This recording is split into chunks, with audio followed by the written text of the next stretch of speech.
So I recently put up an Ask Me Anything on my Instagram stories, and I thought I would bring your questions over here to YouTube so I could answer them with a little more depth. So a lot of the questions I got had to do with my journey into mountain biking so far, how I got started, why I got started, how I've navigated the bike industry and sponsorships. I'm actually working on a separate video that's gonna go into all of that in detail. So if that's a question that you asked or that you're curious about, hang tight, it's coming. I was honestly flabbergasted by the amount of questions I got. I have no idea how long this video is gonna be.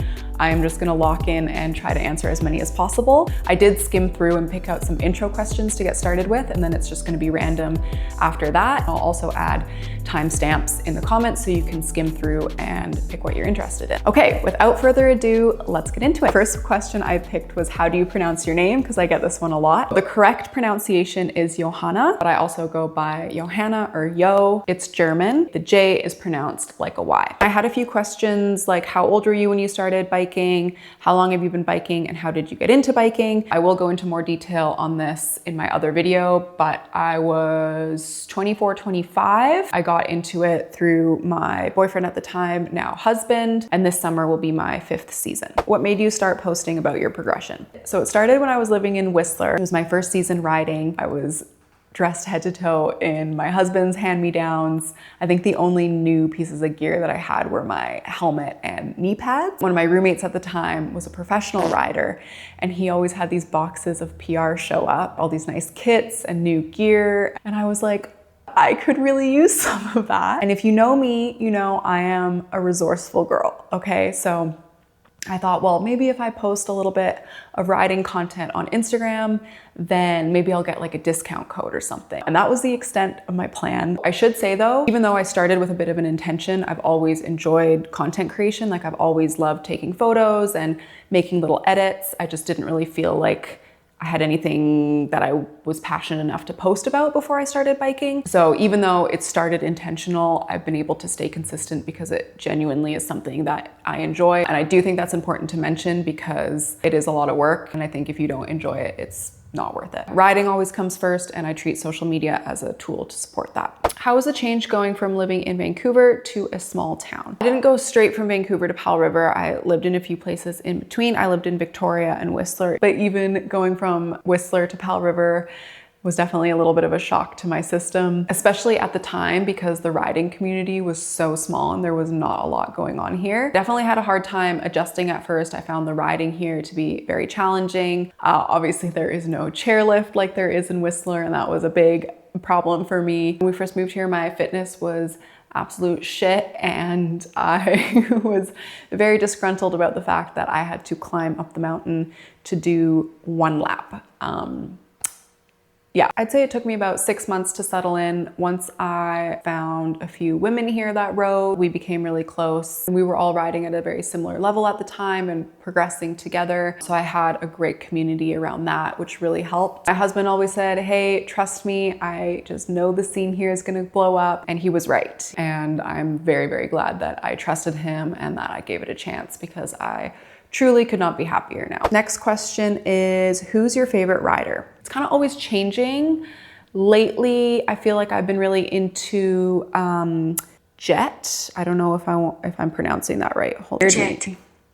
Jet. Okay, yeah. Send it Jet. She comes across very feminine, but also badass, which is very much my vibe. I love that. And then Brooklyn Bell, Bad Gal Brookie is her handle. She also rides for Specialized. I really love her art, and I've been really inspired by her jumping progression over the last year. Another one for me is my friend Johanna. I really love her style on the bike and the edits she puts together. We rode together 2 summers ago here in Powell River, and then I rode with her again this past summer in France. Her progression, I couldn't keep up. She's so good now, and it's been really, really cool to see. And of course, Emma, I really respect her authenticity.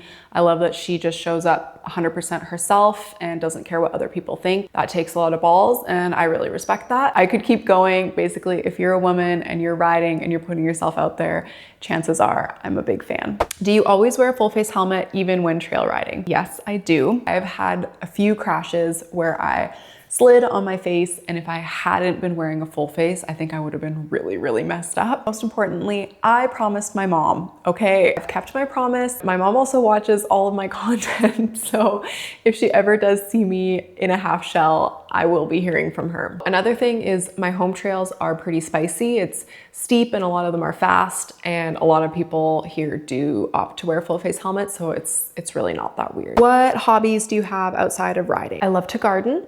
I love an art and a craft. I love to paint. I love to bake. I love to thrift and shop. Flats or clips? Flats. The last time I tried to ride clipped in, I ruptured my spleen. I am still traumatized from that event, and I have stuck to flats ever since. Have you ever raced, or would you in the future? I feel like the person who asked me this wants me to talk about it. I actually joined a race team for 2026. I'll go into it more in another video because it's going to be a big part of my training and riding and content this year. It's a brand new team based out of Powell River. It's called 101 Racing. By the time this comes out, I think I will have started my 3rd week of training. If you know me, you know that this is very out of character for me. I am way more into free ride. I love a shuttle. I love a chairlift. I do not love to pedal, but I will do pretty much whatever it takes to become a better rider. I think this is a really good next step for me. It gives me more structure around my riding and my training. I'll be getting coaching, and it's also just gonna be a good personal challenge.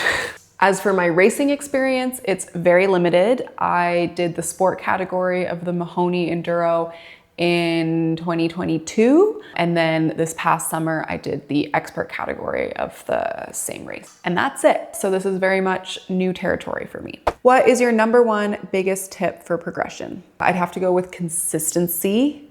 If you don't practice, you're not gonna get better at anything. Solo rides or group rides? Group rides. What is your workout split like? So my routine has changed a bit recently because of my race training. All of 2025, I was on a 3-day-a-week full body lifting program, but I bumped that down to 2 days of lifting and 2 days of high intensity, like CrossFit style workouts through my race training. My team is following the Fit for Racing programming, which is really difficult so far. On top of that, I usually ride anywhere from 3 to 6 days a week, depending on the season. Committing to a workout routine and lifting heavy this past year has made such a big difference in my riding. It has truly done wonders for my progression, and I wish I had just committed to a program years ago. Oh, and I have to shout out one of my best friends, Kylie. She owns On Track Physio here in town. That's where we do our lifting in the mornings, and she also does all of our programming. She doesn't bike, but she is so supportive of my goals and has done a ton to help me in that area. And I know she's watching this, so. How do you approach progression features mentally?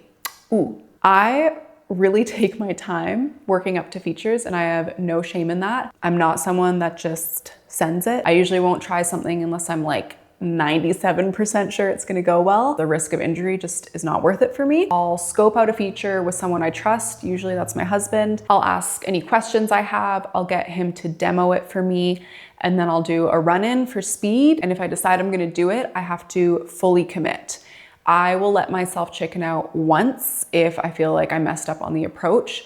But if I chicken out a second time, then that's it. I call it for the day. The reason for this is because about a year and a half ago, I hit a really frustrating point with my riding where mentally I felt like I was fully committed, but then as soon as I got to the feature, it was almost like my instincts took over, and I would squeeze the brakes or I'd ride around it, and I got so frustrated. My actions just weren't lining up with my intentions. So I ended up taking a big step back from feature progression, and I decided to focus on other arguably more important aspects like braking, line choice, etc. I just took features out of the equation, and I also spent that time learning more about mindset and fear. Coming back to feature progression, the commitment aspect has felt a lot easier, and I've made a lot of progress. Things that really helped me, really trying to visualize success instead of the worst case scenario, which is where my mind would go in the past. Positive affirmations, like saying out loud as I'm dropping in, like, you can do this, you can do this. I try not to stand there and build fear. I either commit within a reasonable time frame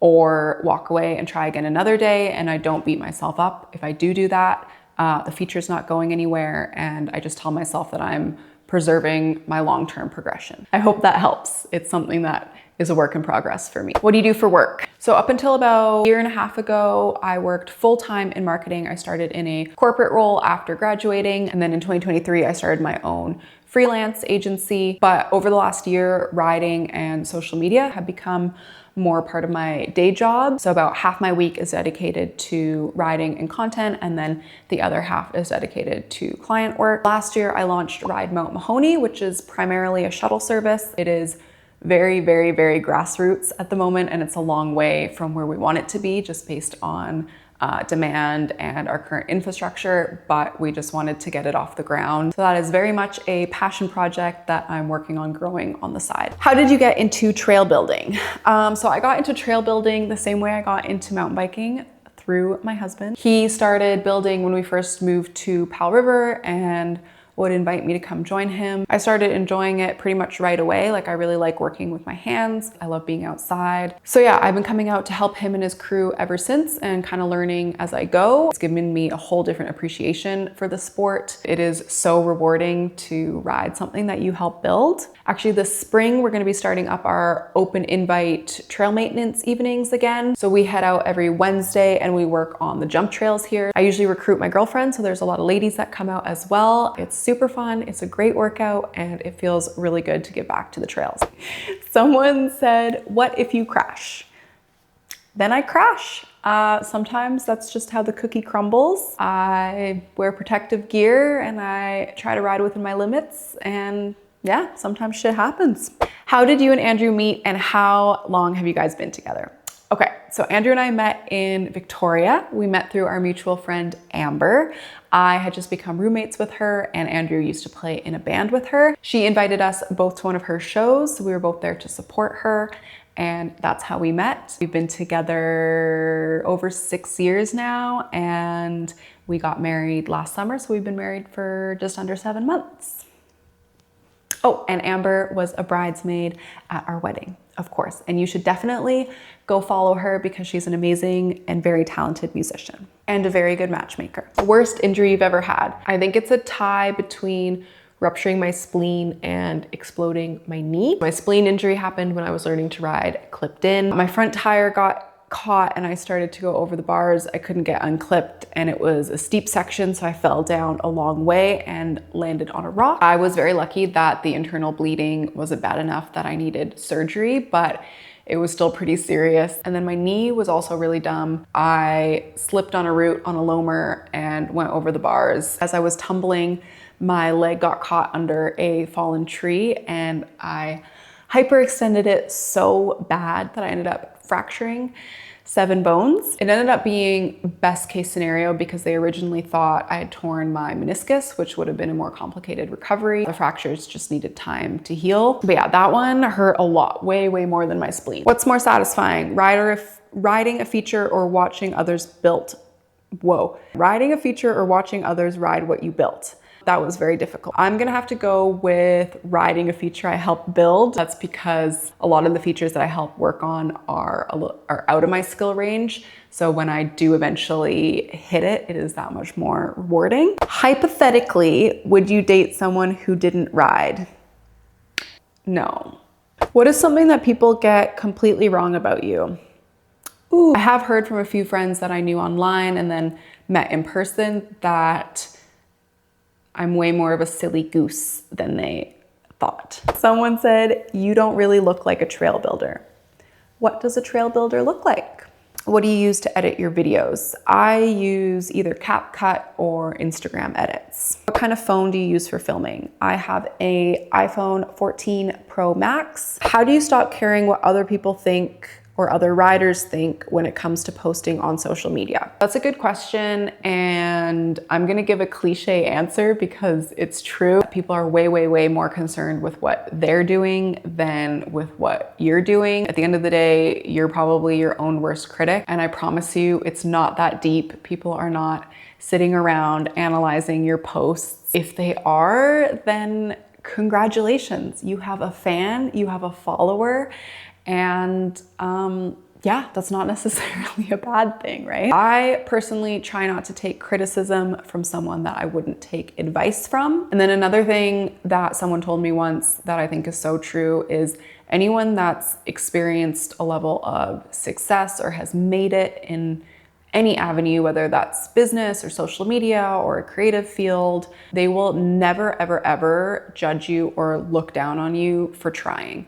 Because chances are they've been there, they know what that's like, they know what it takes. I do think it's important to have thick skin if you're gonna be on social media. That's something that can be learned. If you're trying and you're putting yourself out there, good for you. Oh my God.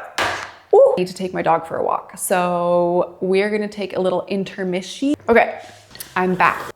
Okay,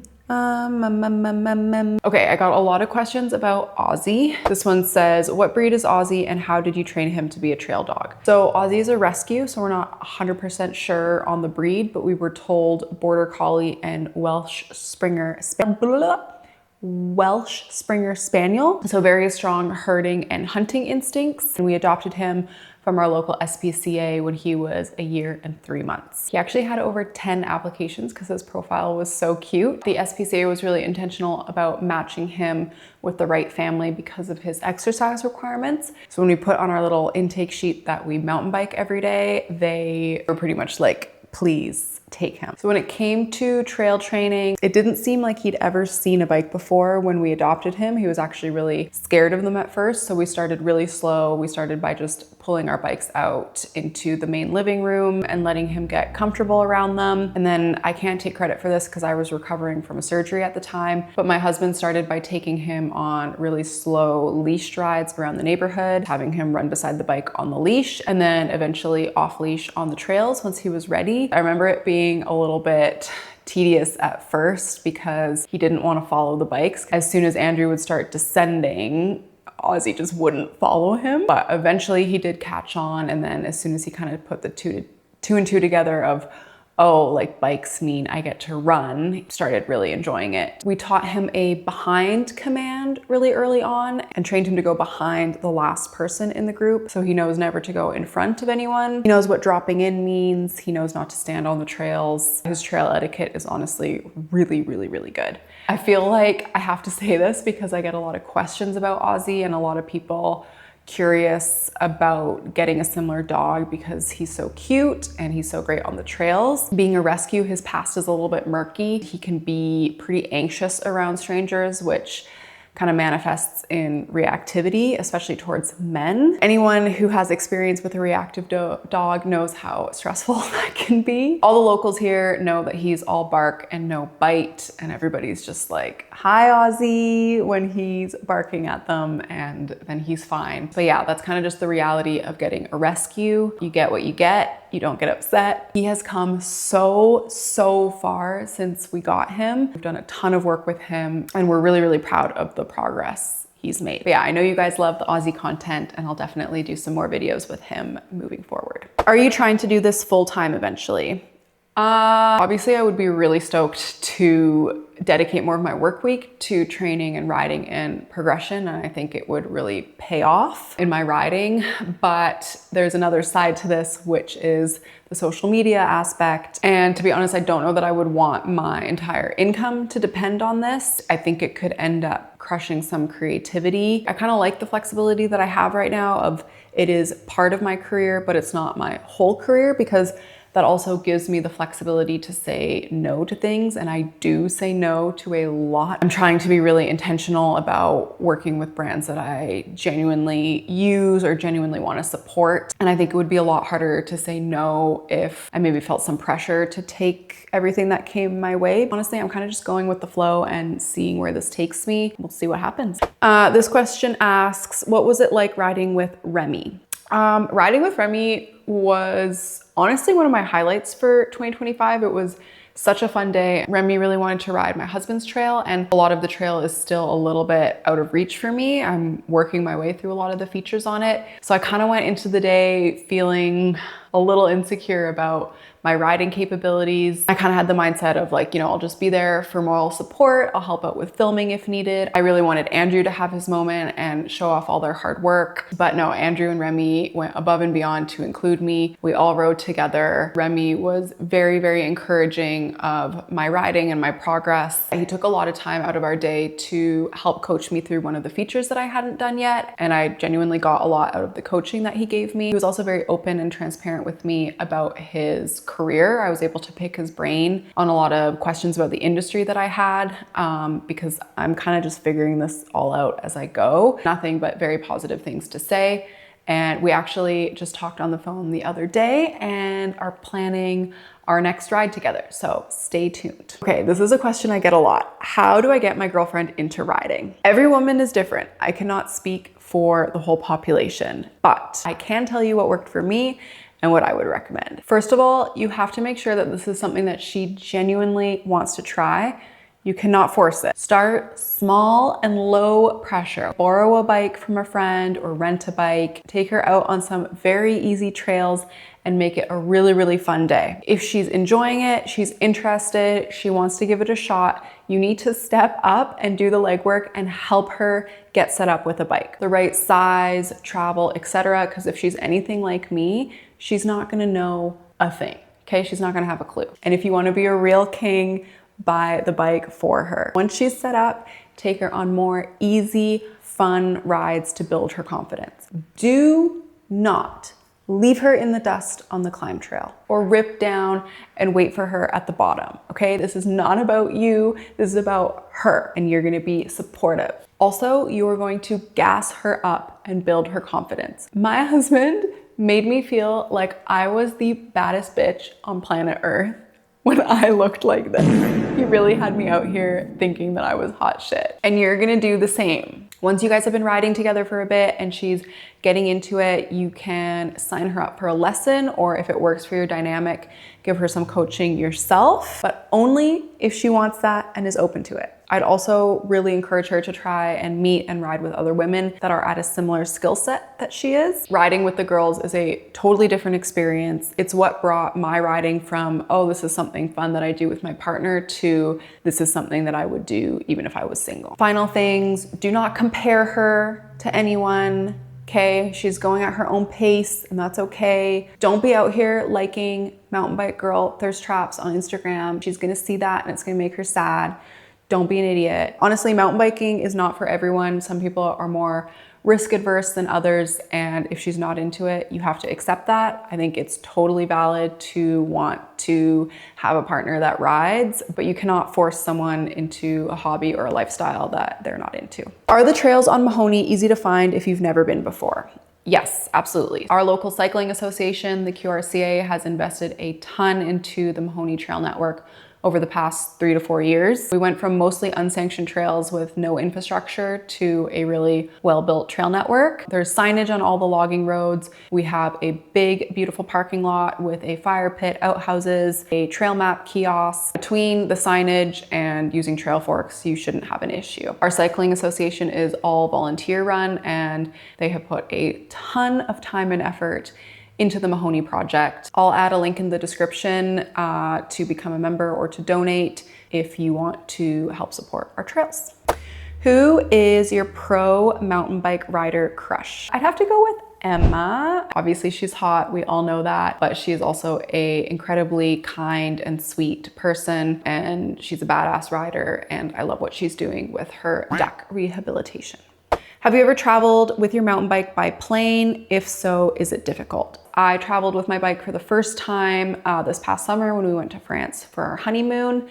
We traveled with Air Canada because they had the best bike policy, and we borrowed bike bags from friends of ours. I have to give credit where credit is due. Andrew handled all of it. I did not lift a finger. I was in charge of a lot of the wedding stuff, and he took care of the honeymoon. He was in charge of packing the bikes and was very meticulous about it. And as a result, everything went very, very smoothly. I think my biggest advice would be to do your research on airline bike policies. I'd also recommend using a bike bag if you can. You can also use like a cardboard bike box, but I think that's just a little bit more awkward when you're schlepping it around the airport. Why don't you do MTB YouTube videos? excuse me, I'm just getting started on here. I'm finding my footing. Actually, since you probably asked me this, I have posted mountain bike videos on my YouTube, so go watch them. If you could live anywhere else in the world, where and why? Honestly, I think if I wanted to live somewhere else, I probably would. There's definitely a lot of places that I want to travel to and ride at. I'd love to spend some extended time in New Zealand at some point, but I'm very, very happy to have my home base be here. I think the lifestyle suits me.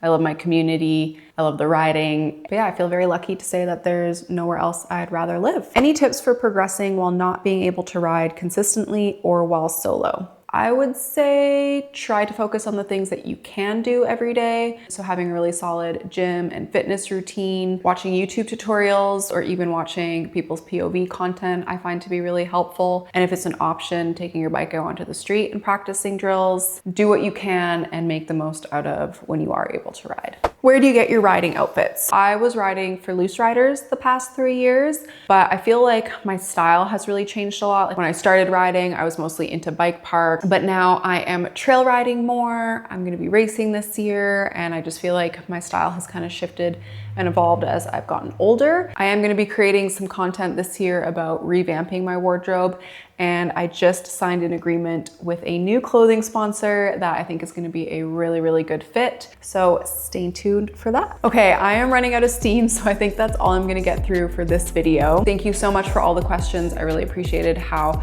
thoughtful a lot of them were. And if I didn't get to yours, I will save it for another one. If there's anything else you wanna know, feel free to ask in the comments. I try to answer all of my comments on YouTube.